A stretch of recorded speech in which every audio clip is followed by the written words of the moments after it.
My Festive marathon is drawing to a close, with with only technically one episode left to go in terms of actual fe- festive Christmas episodes. That being said, though, I may try and slip in the series one episode, The Unquiet Dead, at the end if there's time. I'll try and slip that one in. But the latest episode of my Festive marathon, 2016's The Return of Doctor Mysterio.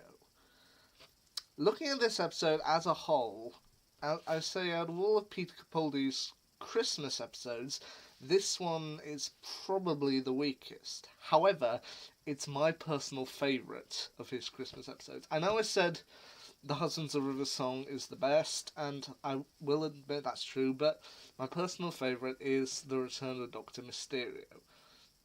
We didn't get any new Who in 2016. We didn't get a new series, which I actually think was the right call. Looking at the story, allowing the Doctor to have some time with River Song. And we didn't get any new Who apart from Class.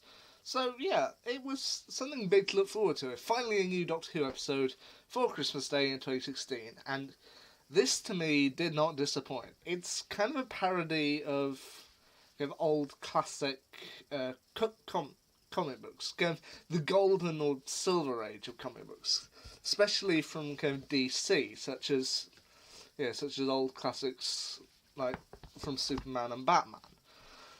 The Doctor returns to Earth after 24 years away, after his wonderful night with River Song, and of course starts to run into some problems. He's faced with Harmony Shoal, a race of creatures whom he had encountered with River Song the previous year.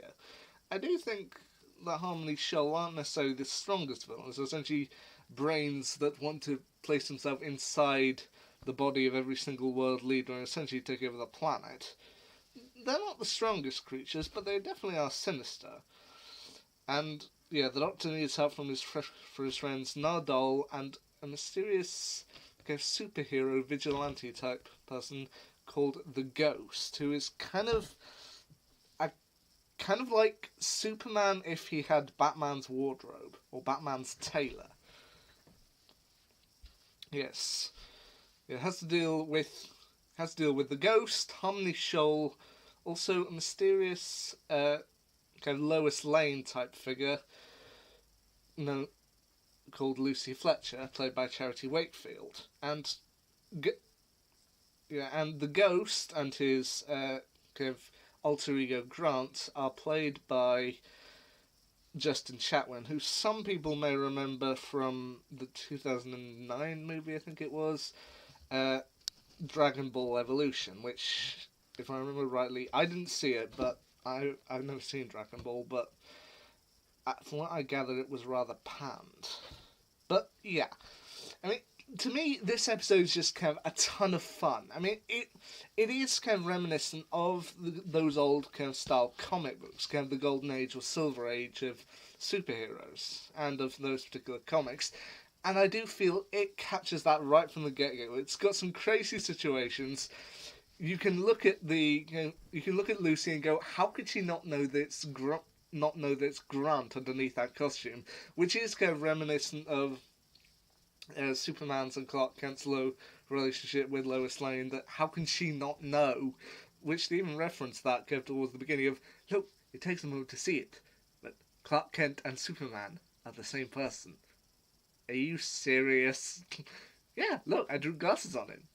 Everyone knows they're the same person. Lois Lane doesn't, and she's a reporter.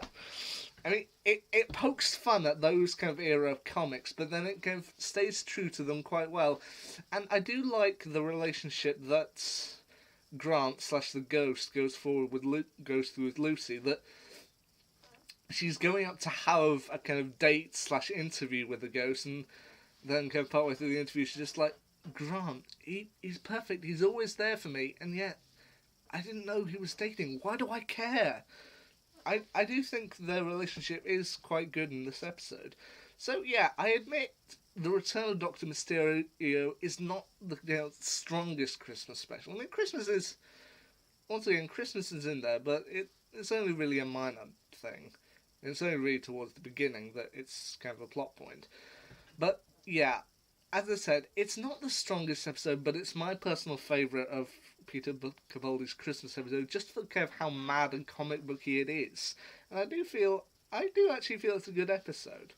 Others may disagree, but I think it's pretty good. Anyway, coming to the end. Next up, technically the final official episode in the Festive Marathon, Twice Upon a Time. This is going to be hard. Until then, see ya.